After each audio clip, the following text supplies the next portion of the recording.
변명으로 하나님을 가릴 수 없다. 변명으로 하나님을 가릴 수 없다라는 제목으로 하나님의 말씀 전하겠습니다. 오늘 말씀은 이스라엘이 포로 당시에 굉장히 많이 유행하였던 널리 알려진 한 속담으로부터 시작합니다. 오늘 말씀 2절과 3절을 함께 보겠습니다. 읽겠습니다.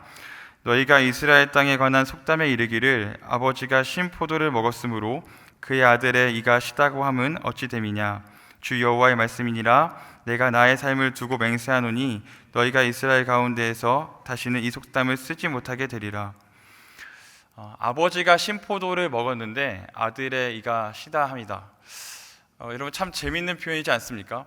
신포도를 먹은 주체는 아버지입니다. 그런데 오늘 속담에 보니까 신포도를 먹은 주체는 아버지인데 그 신맛을 느끼는 사람은 아들이라고 그렇게 이야기하고 있습니다.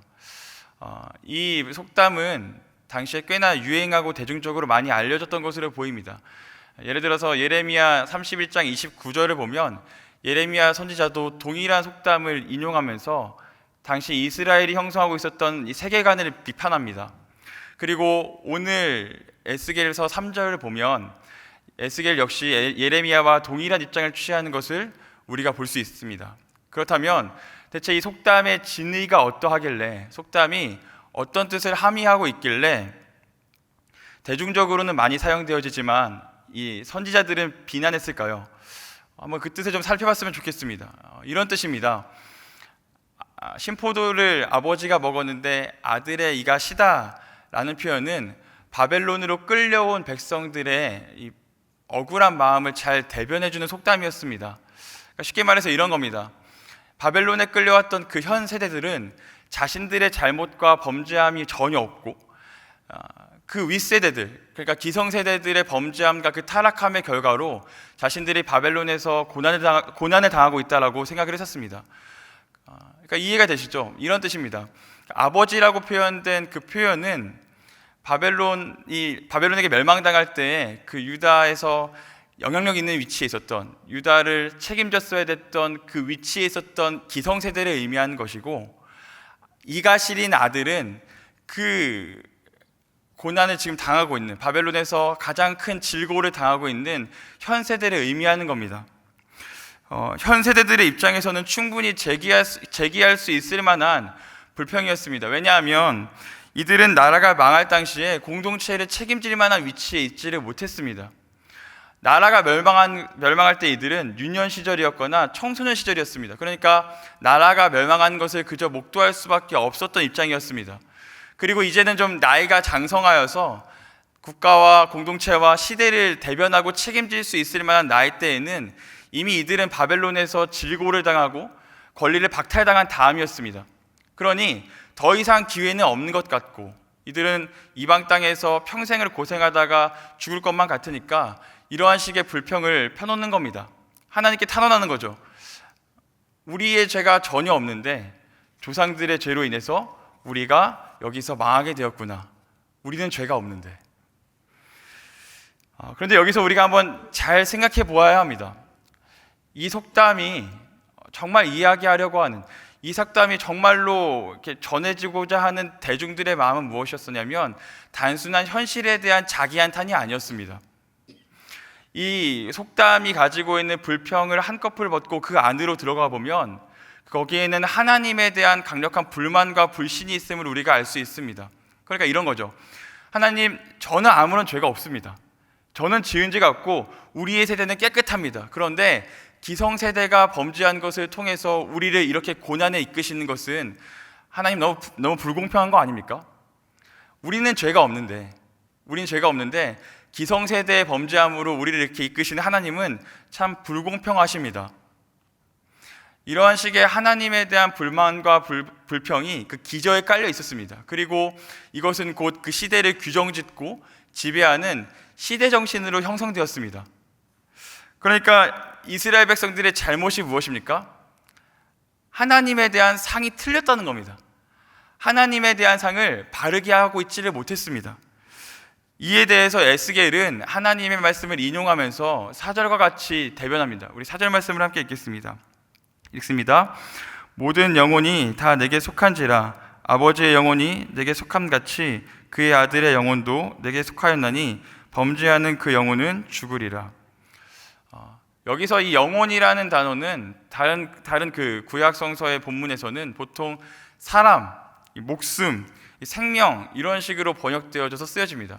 그러니까 영혼이라고 해서 굉장히 관념적이고 뭔가 좀 뜬구름 잡고 떠 있는 것 같은 그러한 개념이 아니라 우리의 실제적인 삶과 목숨을 대표하는 단어였습니다. 그러니까 이런 뜻이죠. 모든 영혼이 다 내게 속하였다라는 말은 무엇이냐면 인간의 모든 것은 다 하나님의 주권 아래 속해 있다라는 말입니다. 그러니까 사람은 하나님의 섭리하심이 없으면, 하나님의 인도하심과 하나님의 손이 없으면 살아갈 수가 없다라는 뜻입니다. 우리가 잘 아는 시편 23편 1절도 이렇게 말하지 않습니까? 여호와는 나의 목자시니 내게 부족함이 없으리로다. 부족함이 없는 근거가 양한테 있지 않습니다. 양을 이끄는 그 목자에게 모든 근거와 가치가 있다라고 다윗이 증거하고 있습니다. 그러니까 사람은 어떤 존재냐면 하나님의 섭리와 하나님의 계획과 하나님의 역사하심이 없다면 단 한 번의 호흡도 들이쉴 수도 내쉴 수도 없는 존재라는 것을 지금 에스겔이 이야기하고 있는 겁니다. 그러니까 하나님은 이제 이스라엘 백성에게 이렇게 해야 한다, 저렇게 해야 한다라는 일정한 가이드라인을 제시하기 이전에 이스라엘의 범죄가 무엇이고 이렇게 다 증거하고 낱낱이 고발하기 이전에 지금 무엇을 하고 계시냐면 하나님이 어떠한 존재인지에 대해서 먼저 선포하시는 겁니다. 그들의 죄를 먼저 고발하는 게 아닙니다. 그 죄를 지적하고 이스라엘을 지도하는 하나님이 어떠한 분인지를 지금 먼저 이야기하고 있는 겁니다. 여러분, 하나님은 어떠한 분이신가요? 오늘 말씀과 문예적이고 문법적인 것을 거의 같이 하면서 사상을 같이 하는 말씀이 시편 24편 1절에 나옵니다. 우리 시편 24편 1절에 띄워주시면 함께 읽습니다. 땅과 거기에 충만한 것과 세계와 그 가운데 사는 자들은 다 여호와의 것이로다. 하나님이 어떤 분이시냐면, 에스겔이 증거하고 있는 하나님이 어떤 분이시냐면, 하나님은 모든 것을 소유하셔서 너희는 그 하나님이 아니거든 살아갈 수 없는 존재이다라는 것입니다. 하나님의 존재를 드러내고 그 존재에 비춰보아 백성들이 어떠한 존재인지를 지금 이야기하고 있는 거죠. 사랑하는 여러분, 이것이 오늘 말씀을 묵상하고 이해하는 것에 굉장히 중요한 포인트가 됩니다. 이스라엘은 지금 현상과 상황에 매몰되어서 그 현실을 해석하려고 합니다. 그런데 대체 이 고난이 어디서 왔고 우리는 무엇 때문에 이런 고난을 당하고 있는지 해석해도 도무지 알 수 없는 그 이스라엘을 향해서 하나님은 전혀 다른 방식으로 그들을 대하는 것을 우리가 볼 수 있습니다. 어떻게 대하시죠? 상황을 해석해 주시지 않습니다. 너희가 무엇 때문에 이렇게 되었는지를 먼저 말씀하시지 않습니다. 대신에 상황을 해석하고 싶어하고 현실에 매몰당하는 그 이스라엘 백성들을 향해서 내가 어떠한 존재이다, 하나님이 어떠한 분이다, 나는 너희를 어떻게 인도한다라는 것을 먼저 증거하고 계십니다. 공동번역 성경의 번역이 굉장히 와닿습니다. 이렇게 표현합니다. 사람의 목숨은 다 나에게 딸려 있다. 이스라엘 백성들은 왜에 대해서 관심을 가졌습니다. 그러나 이스라엘 백성의 왜라는 질문 앞에 하나님은 그저 하나님의 존재로 대답하시는 것을 우리가 볼 수 있습니다. 이스라엘이 하나님께 탄원합니다. 하나님, 왜 우리가 이러한 고난을 당해야 합니까? 이것은 너무나 불공평합니다. 하나님이 대답하시죠. 나는 너희 하나님이다. 너희의 모든 것들은 다 내 안에 있다. 내가 섭리하지 않으면 너희는 살아갈 수가 없다. 동문서답과도 같은데 사실은 우문현답입니다.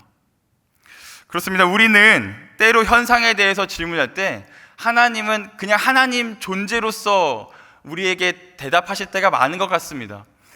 제가 관계하고 이렇게 교제하고 있는 한 목사님의 좀 그 가정에 굉장히 쉽지 않은 여러 가지 고난들이 임하는 것을 제가 봤습니다. 옆에서 그 과정을 지켜보는데 저런 상황 속에서 어떻게 살아가지 싶을 정도로 감당할 수 없는 수많은 고난들이 그 가정을 이렇게 핥히고 지나갔습니다. 너무너무 고통스러우니까 새벽마다 밤마다 거의 신음에 가까운 소리로 이렇게 기도하시면서 나아가는 걸 봤는데, 그 목사님이 기도하면 기도할수록 이렇게 마음 가운데 어떤 마음이 들었냐면 처음에는 이렇게 원망했다고 합니다. 여러분 다 그렇지 않습니까? 사람 마음이라는 게 고난 앞에서 우리 다 즐거워하지 않잖아요. 원망하잖아요. 하나님, 대체 이 고난이 왜 저에게 임했습니까? 제가 이 고난 가운데 어떻게 해야 합니까? 하나님, 왜 저입니까? 라면서 고난에 대해서 이렇게 불평하고 불만하고 원인을 찾으려고 했다고 합니다.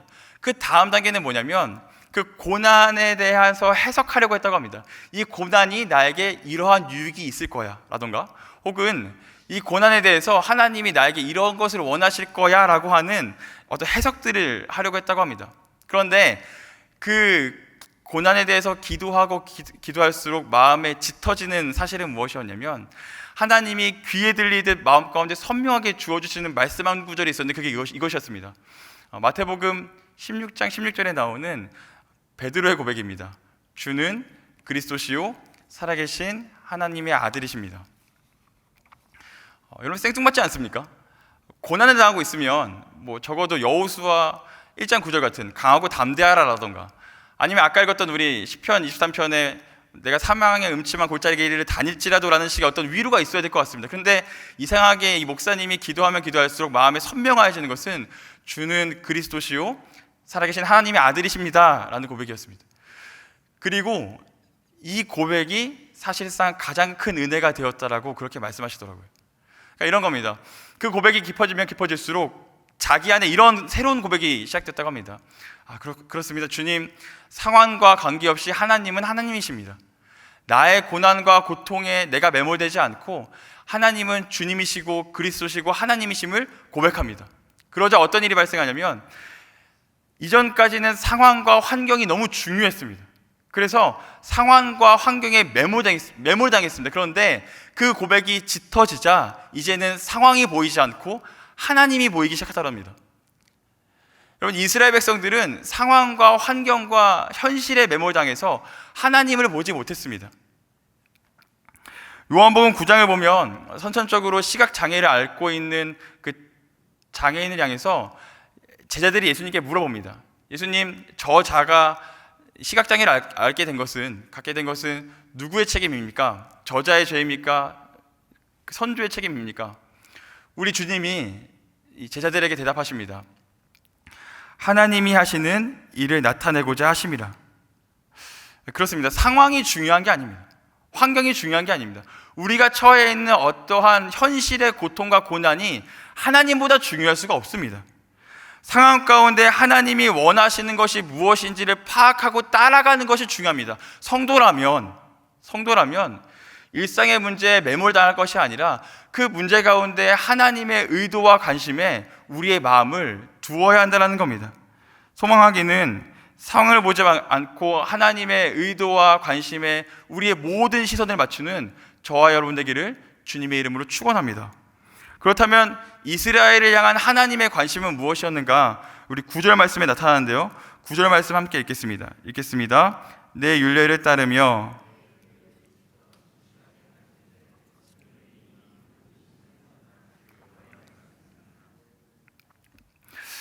결국 하나님의 의도와 관심은 간단합니다. 이스라엘이 하나님의 법, 하나님의 율례, 하나님께서 원하시는 그 선상 안으로 들어와서 하나님께서 해라 하고 하는, 그러니까 하나님께서 시키시는 것들을 온전하게 이루면서 사는 것을 하나님은 원하시는 겁니다. 그런데 이 너무나 간단한 문제를 왜 하나님께서 말씀하시냐면 이스라엘 백성들 가운데 아직도 오해가 있기 때문입니다. 오늘 말씀 9절의 이면적 의미가 이 9절을 주석하고 있는 에스겔 18장 20절 말씀에 나와 있는데요.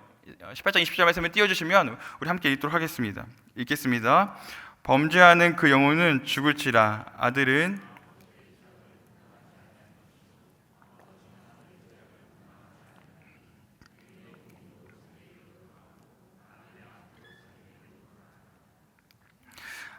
아버지의 죄악을 담당하지 아니할 것이요 아버지는 아들의 죄악을 담당하지 아니하리니.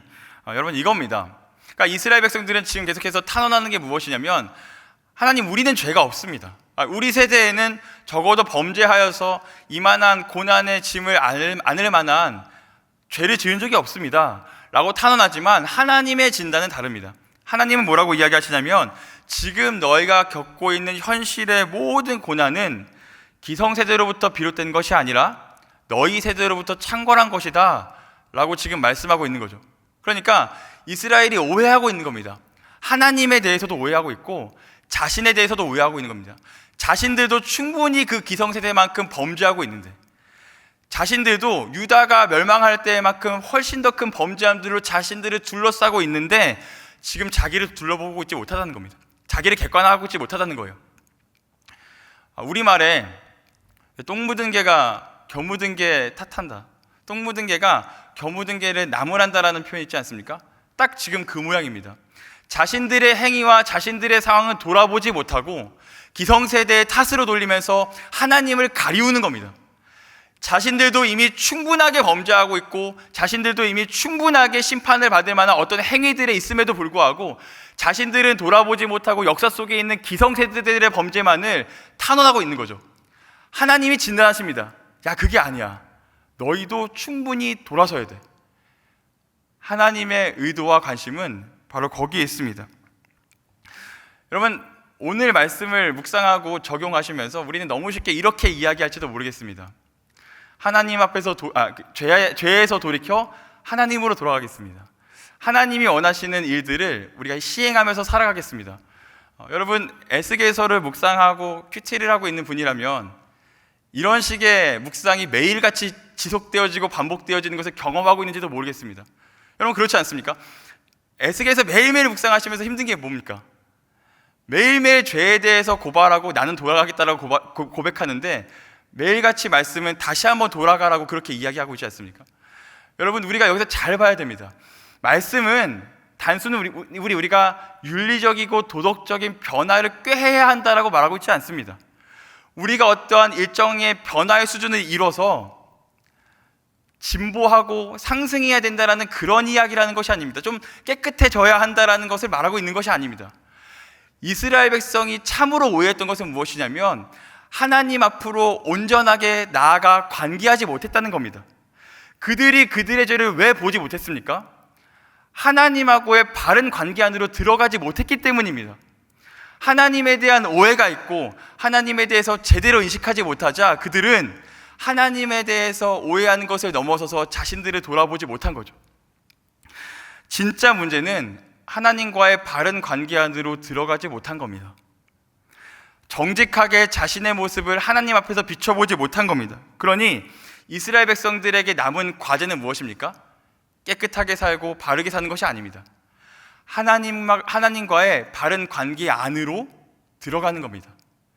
탕자가 아버지와의 바른 관계 안으로 들어갈 때 그 아들이 회개하게 되고 아들의 신분을 회복하였던 것처럼 이스라엘에게 남은 것은 무엇이냐면 거기서 좀 더 깨끗하게 살아보려고 하고 도덕적으로 살아보려고 하는 시도들 이전에 하나님하고의 바른 관계 안으로 들어가서 그 하나님이 지도해 주시는 삶의 현장으로 이끌려 가야 합니다. 여러분, 이것이 매우 중요합니다. 사랑하는 여러분, 우리는 우리의 실존을 하나님 앞에서 정직하고 바르게 마주할 수 있어야 됩니다. 이 말은 무엇이냐면 우리가 상처받지 못할까 봐 하나님 앞에서 남겨두는 그 목까지도 다 끼워줘야 된다는 것입니다. 그래서 여러분, 산상수훈에서 이렇게 말하지 않습니까? 심령이 가난한 자가 하나님의 나라를 소유할 수 있게 되는 겁니다. 하나님 앞에서 완전히 다 끼워지고 산산조각 완전히 다 무참히 밟히고 완전히 다 없어져야만 그때서야 하나님의 새로운 시작이 시작되는 겁니다. 나는 아직 깨어질 준비가 되지 못했다고, 나는 아직 깨어질 정도의 수준은 아니라고 하나님 앞에 변명하면 새로운 시작은 없습니다. 하나님 앞에 쓰임받을 때가 언제입니까? 나의 범죄함들을 그대로 들고 나가 하나님 앞에 다 깨어질 때 그때서야 하나님의 새 창조의 역사가 시작되는 것입니다. 소망하기는 우리의 모습을 다 아시는 그분 앞에 감추고 속이고 그렇게 하나님 앞에 나아가는 것이 아니라 우리의 모든 것들을 다 내어드리고 하나님의 존재 앞에 우리의 실존을 확인하게 되는 그런 저와 여러분 되기를 주님의 이름으로 축원합니다. 그래서 하나님의 존재 안에서 하나님의 조명하심 아래서 우리의 삶을 조명당하고 지도당할 수 있는 저와 여러분 되기를 주님의 이름으로 축원합니다. 우리 시간 함께 기도하시겠습니다. 이 시간 기도하실 때는 오늘 말씀을 통해서 우리 두 가지를 기도합시다. 하나님을 온전하게 바라볼 수 있는 시선을 더하여 주시옵소서. 그리고 그 하나님 앞에서 우리의 존재가 어떠한 존재인지를 다시금 바라볼 수 있는 시선이 있게 하여 주시옵소서. 우리 시간 함께 기도하심으로 나아가시겠습니다. 기도하시겠습니다. 하나님 아버지, 주님께서 우리에게 아침에 말씀을 통하여서 하나님의 존재에 대해서 다시 한번 고민하게 하시고, 그 하나님께서 우리에게 어떠한 분이신지를 다시 한번 깨닫게 하시며, 그 하나님 앞에 비춰보아 우리가 어떠한 존재인지를 바라볼 수 있게 하심에 감사합니다. 우리는 주님이 아니면